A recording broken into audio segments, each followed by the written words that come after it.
Nosotros seguimos con esta cobertura extraordinaria respecto a esta crisis ministerial y con la compañía de César Hildebrand. César, ¿qué tal si escuchamos, antes de empezar este bloque, escuchamos lo que dijo Toledo, Alejandro Toledo, esta tarde? Si nos pueden pasar ese video. Quiero anunciarles que Perú Posible no está apoyando al gobierno Ollanta Humala, está apoyando y continuará apoyando la gobernabilidad democrática del Perú. Segundo, quiero decirle que hemos tomado la decisión de que nuestra agrupación no participará en ningún puesto en el Ejecutivo. Los dos ministros de Defensa y el ministro de Trabajo se están retirando. Debo agradecer enormemente al presidente Humala, quien directamente y a través de otros miembros cercanos a su gobierno han ofrecido puestos en el gabinete. Le quiero agradecer enormemente, pero la decisión se ha tomado. No, gracias. No somos partidarios ni de militarizar los conflictos sociales, ni de la militarización del gobierno del presidente Humala, que fue democráticamente elegido. Fue para gobernar democráticamente, no para una militarización del gobierno. Los conflictos sociales no se resuelven con la mano dura de poner fuerza o poner una pistola. No vamos a apoyar la confrontación de los conflictos sociales.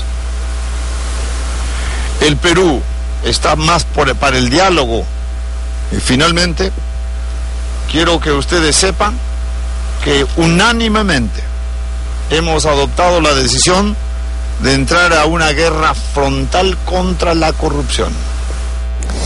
Debemos entender que esto es ya el rompimiento de esta alianza que no terminaba de aceptarse del todo también. Sí, es una separación de cuerpos, ¿no? Pero digamos, Toledo promete apoyar la gobernabilidad. Exactamente. ¿Y eso cómo lo entendemos? Bueno, como se le puede entender a don Alejandro Toledo, ¿no? Que sí, que no, que tal vez, que quizás, que lo más seguro es quién sabe.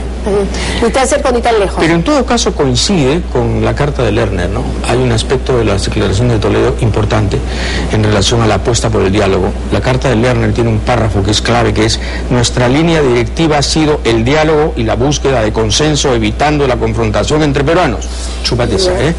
Ajá. Cuidado, el mensaje es muy clarito. Nuestra línea ha sido el diálogo y la búsqueda de consenso, evitando la confrontación entre peruanos. Y Lerner, de algún modo, con esta digamos, sutileza, exacto, con esta sutileza tan digna de él, nos está diciendo que, en fin, el diálogo y la búsqueda de consenso podrían estar abandonando. ¿Y esto qué significa ya en el terreno? En un país en el que la cantidad de conflictos sociales latentes pues superan el centenar. ¿Qué se nos viene? Puede significar un endurecimiento recíproco, ¿no? No solo del gobierno, sino de aquellas bases populares que respaldaron a Ollanta Humala en la primera vuelta, le dieron el porcentaje que tuvo y que luego fueron decisivas en la segunda vuelta y adquirieron una serie de, digamos, expectativas morales, por lo menos, en relación a la presidencia. Así que si Ollanta se pone duro, se va a poner duro también Puno, y se va a poner más dura aún Cajamarca. No olvidemos que en Cajamarca, en el año 1976, nacieron las primeras rondas campesinas, antes de Sendero. Cajamarca es un pueblo muy duro, nosotros nos olvidamos de lo que significa Cajamarca en el Perú. Sí, pero también es cierto que a veces, cuando han habido épocas de dictadura, como que las protestas sociales, de pronto la gente agarra cierto miedo que yo no avalo, que me parece muy mal, pero que también de alguna manera la historia nos dice que en ese momento todos se olvidan de protestar y son pocos los que empiezan a dar las batallas. Bueno, también es cierto, la democracia alienta muchas valentías, muchos corajes episódicos, es verdad. pero no podemos acusar a Cajamarca de cobardía. No, claro, pero estamos hablando también de todos los conflictos que podrían estar esperando a nivel nacional, que de repente, claro, de alguna manera, eso es lo que puede haber guiado a Ollantumala, haber dicho, Dios, o sea, si esto sigue así, de esta manera, pues Valdés de alguna manera es una garantía de que esto se va a controlar de una manera distinta. El rompimiento del diálogo sí sería terrible. No, sobre todo el creer que la prepotencia puede dar resultados, ¿no? Y que la imposición absoluta es una especie de carta en la manga. En política no hay eso, o es política o no es política. Y la política es ¿qué? La política es incertidumbre, la política es justamente composición de consensos. De eso se trata la política, no es otra cosa. La política es debate, es diálogo, es discrepancia, es disidencia, es persuadir al que no quiere ser, al que no quiere convencerse a la primera, persuadirlo, hombre, convencerlo. Mire usted, Conga vale. Lo que no pueden hacer es convencerlos de un proyecto que va a convertir una laguna en un depósito de detritus. No pues, no se pase. Pero el tema es si de repente... No hay que ser cajamarquino para decirle no. No, pero digamos, pero democracia también es un orden. Encontrar los canales adecuados de diálogo sin tener que estar tomando permanentemente las carreteras. Pues por supuesto, la toma de carreteras no se justifica, es un acto ilegal, es un acto anticonstitucional y es un acto que debe ser evidentemente reprimido.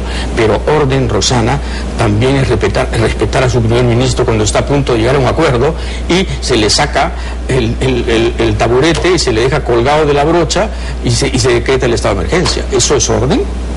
No creo que sea un orden democrático, por lo menos. No. Se han portado bastante mal con Lerner, dicho sea de paso, ¿no? Se han portado bastante mal con Lerner y estaba viéndolo ahora y me preguntaba qué dosis enorme de diplomacia, simulación, autocontrol.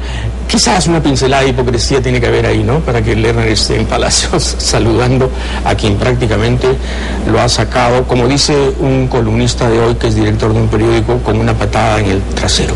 Pero ¿no sientes que le faltó un poco de muñeca también a Lerner en ese sentido? Le faltó un poco de muñeca con Humala. No, pero también, digamos, al momento de manejar la crisis de Cajamarca. Pero él va el último día. Que también me cuesta empezar a hacer ese tipo de... después de que acaba de salir, ¿no? Me gusta, cuestionarlos cuando están... Pero él va el domingo, el domingo ya postrero, el domingo del crepúsculo, de la crisis, cuando ya todo estaba por arreglarse. ¿Y por qué no fue el presidente? ¿Por qué el presidente no baja el helicóptero en Cañete? ¿Por qué el presidente no va a Cajamarca? ¿Por qué manda a su primer ministro para luego desautorizarlo? Claro. ¿Por qué el presidente dice que no debe haber política en los militares cuando él protagonizó un alzamiento subversivo de contenido altísimamente político? Bueno, se entiende que el presidente es el último ya que llega, ¿no? O sea, si empiezas a negociar ya con el presidente ya no te quedan más estamentos. Bueno, pero si eres el presidente y has dicho Conga sí, ¿por qué no, entre comillas, descender hacia tu pueblo y hablar con él? Y si no hay arreglo, pues se dice, no hay arreglo. Estado de emergencia, no hay arreglo, listo. Pero lo intentaste. ¿No te parece? Lo que pasa es que nosotros nos acostumbramos mucho al autoritarismo y a los peruanos les fascina de algún modo esta cosa tremenda, ¿no? Las personalidades dominantes y casi bonapartistas que dicen sí o no. Mi hermana Marta Gil adora las manos duras y ella es de un brillo, de una inteligencia, de una cultura gigantesca. Imagínate, escuchaba en Radio Capital muchísima gente diciendo qué bueno, qué bien, por fin, orden. Pero perdón, vamos a ver qué orden, ¿eh? ¿Crees que lo que sigue es el indulto a Fujimori? Es probable, altísimamente probable. Creo que es casi inminente y me parece lógico. Me parece lógico porque la deserción virtual de Alejandro Toledo convierte en una necesidad perentoria recomponer esa mayoría congresal. ¿Estás siendo muy pesimista, César? No, para nada. Para nada, ¿por qué pesimista? La alianza con Fujimori, desde la perspectiva de un endurecimiento de centro-derecha, es lógica. Es lógica, yo solo examino la situación. Ahora, no puedo decir que el gobierno se va a la centro-izquierda, evidentemente. El gobierno pasa del centro a la centro-derecha. Hombre, El asunto es que había dicho lo contrario en la campaña electoral. No es malo que pase a la centroderecha necesariamente, el asunto es que había prometido exactamente lo contrario. Estar en la centroderecha es lo que ha hecho García, es lo que ha hecho Toledo, es lo que ha hecho Fujimori. El Perú vive hace 20 y tantos años en la centroderecha. Es más, yo te diría, Rosana, que el Perú vive desde la República en la centroderecha. ¿Sabes que recordaba que en las épocas de Fujimori, en su primer gabinete, el primer cambio también, donde se va Gloria Helfer, Sánchez Talavera, Carlos Amat, ocurre también en diciembre? Exactamente. Qué coincidencia. ¿Qué cosas? De verdad que sí. César, ha sido un gusto tenerte con nosotros esta noche. Muchas gracias. Espero que se repita. Muchas gracias. Yo también. Pero nosotros no nos despedimos todavía, vamos con una nota respecto a todo lo que pasó minuto a minuto respecto a la gestación de esta crisis este último fin de semana. Una nota de Marco Vázquez. Hoy, durante el almuerzo, el ex primer ministro escogió la cevichería El Segundo Muelle de San Isidro. Lerner se veía relajado y conversador. Junto a él estaban amigos de muchos años.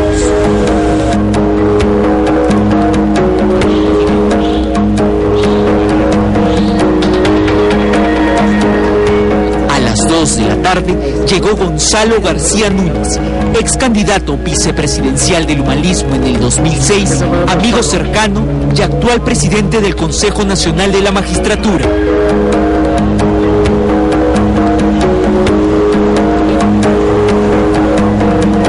El almuerzo duró poco más de una hora. A la salida, el ex premier escogió mostrarse relajado, evitar temas complicados y hablar de la final del fútbol peruano de hoy. Alianza va a ganar hoy día. Este es el saludo para todos los peruanos. ¿Sí? ¿Qué más podría decir? Nada más. ¿Sí? Es lo único. Alianza va a ganar hoy. Solo para voy a hacerle.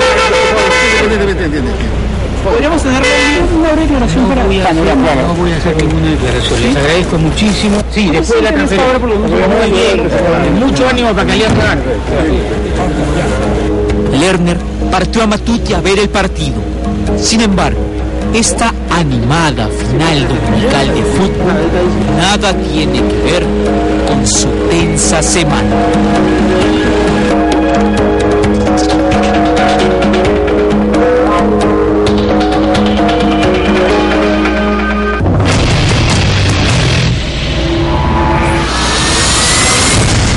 El viernes, entrada la noche, el primer ministro tuvo una larga reunión en su casa con los integrantes más allegados a él en su gabinete, o los que puedan considerarse del ala izquierda del gobierno. La reunión duró hasta casi las 2 de la madrugada del sábado. Lerner parecía consultar con sus más allegados la idea que había meditado desde hacía varios días, pero que habría cobrado inusitada fuerza esta semana: su renuncia irrevocable.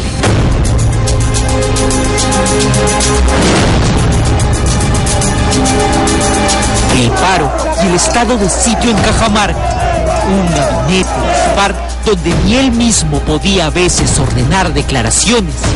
Ahora hemos obtenido un nuevo logro. Pero la mayoría de cajamarquinos debemos de verlo como una derrota a mediano y largo plazo. Y decisiones que no le consultaron en el gobierno le habrían hecho perder piso, confianza y relevancia. Estos hechos precipitaban y eran a la vez el motor de su renuncia. Ese viernes crítico por la noche, Lerner recibió más quejas de sus allegados, en vez de ser persuadido a que reconsidere su decisión, lo cual soliviantó su posición y afianzó su carta de renuncia.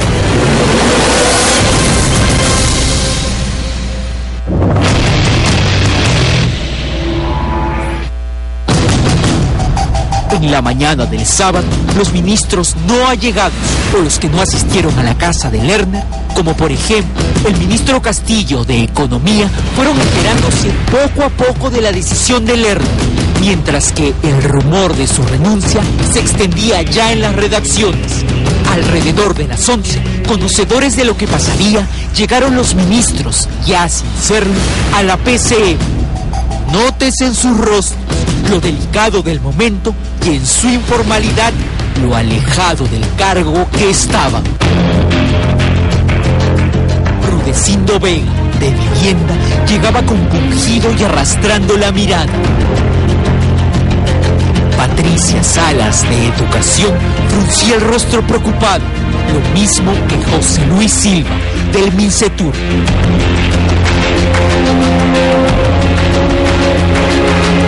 Pasada una hora e informados oficialmente por el Premier, las salidas fueron similares.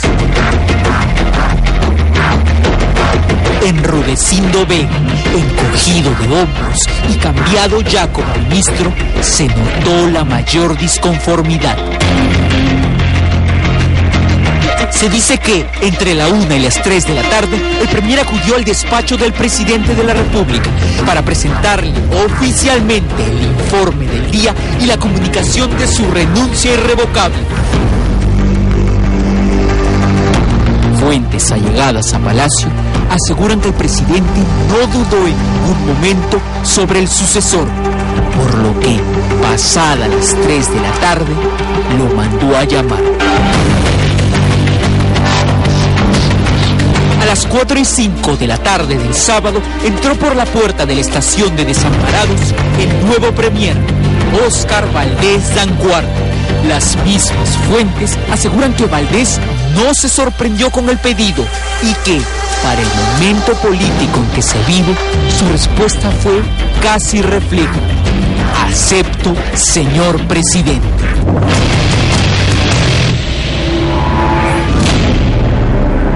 El destino de Cajamarca habría decidido también el destino de Salomón Lerner Guitis. El temporal llamado Conga se hizo fuerte como un pino, donde anidaron los desencuentros de dos ministros, el ex premier Lerner y el ministro Valdés.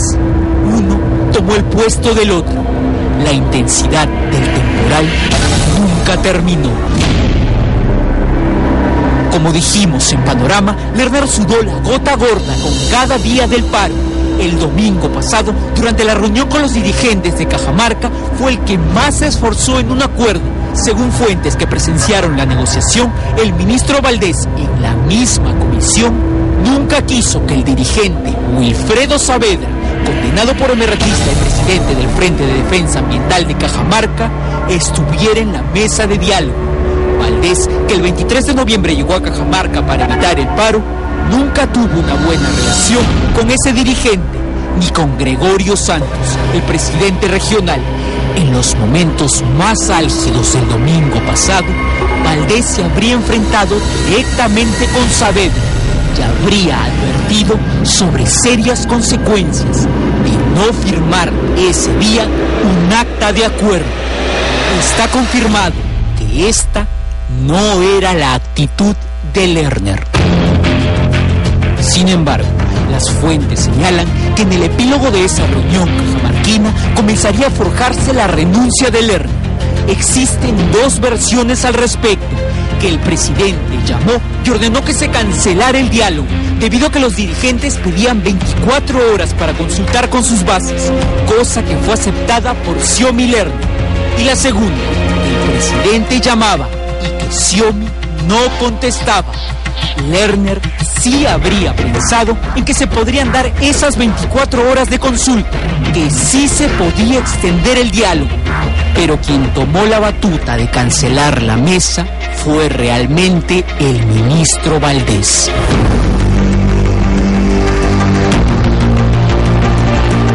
Anuncio la declaración de estado de emergencia en las provincias de Cajamarca, Celendín, Hualgayoc y Contumasá, de la región de... La declaración del estado de emergencia habría sido una respuesta no esperada por Lerner.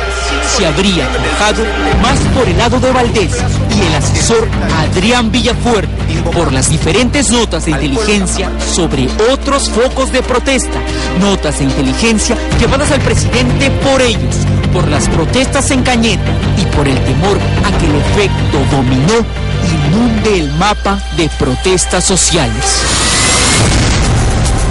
Instalado declarado el estado de sitio, nótese cómo el controvertido Gregorio Santos reta no a Xiomí, sino al ministro Valdés.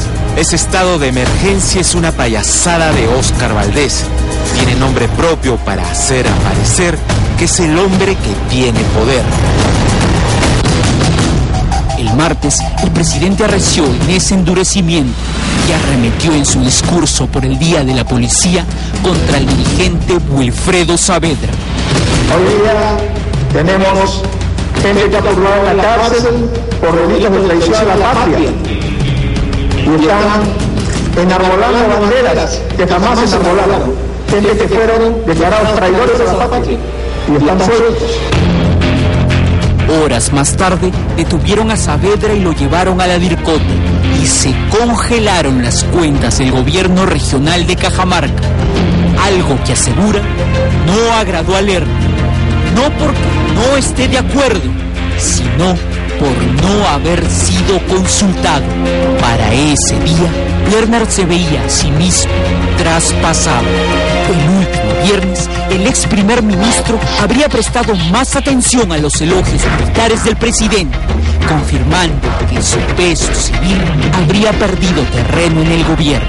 Porque la tarea del soldado es superior, porque está por encima de las discusiones de coyuntura política. El soldado es como un sacerdote, está más allá del bien y el mal.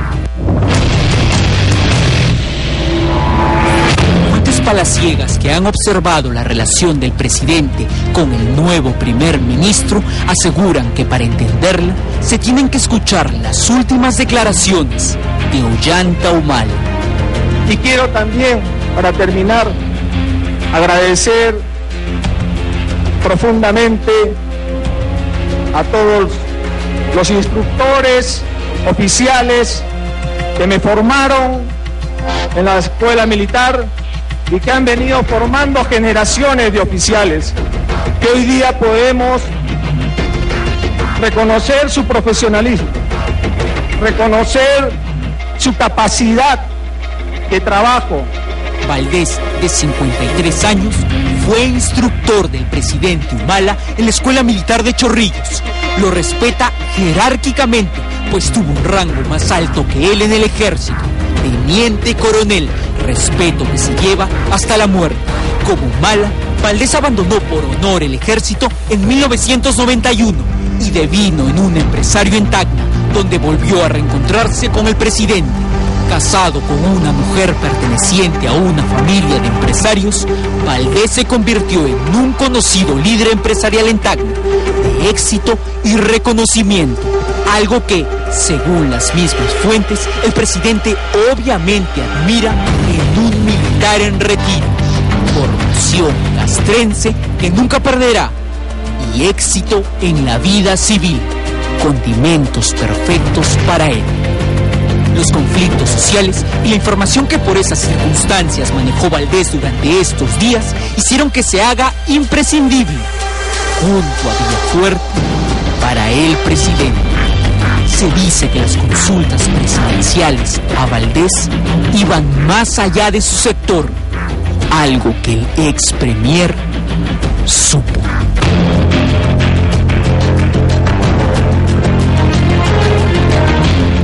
Y nosotros ya nos encontramos conectados vía Skype con Álvaro Vargas Llosa, quien desde Washington conversará con nosotros luego de la pausa comercial. Y también vamos a tener un contacto con el flamante presidente del Consejo de Ministros, el señor Óscar Valdés. Con todo esto, regresamos luego de la pausa. Estos son los 5 segundos que convirtieron en pesadilla la vida de varios ciudadanos como usted o como yo. En total, ¿cuánto fue lo que sacaron? 22.000 soles, más de 22.000 soles. Me han robado 14.492,21. El acecho de un clonador de tarjetas ya no de carne y hueso, sino ahora construido en base a cables, silicona y una memoria USB. ¿Dónde estaban instalados? En la y o sea, uno donde va la tarjeta y otro donde está el techo del cajero. Sí, señor. Este es el panetón de Marayhuaca, el más nutritivo del mundo, desde las alturas de Chiclayo para todo el Perú. Leche, huevos, mantequilla, fruta confitada, pasas y el hijo predilecto de este poblado, el hongo de Marayhuaca, que nació de manera silvestre para llenar de esperanza y sacar del olvido a todos estos campesinos.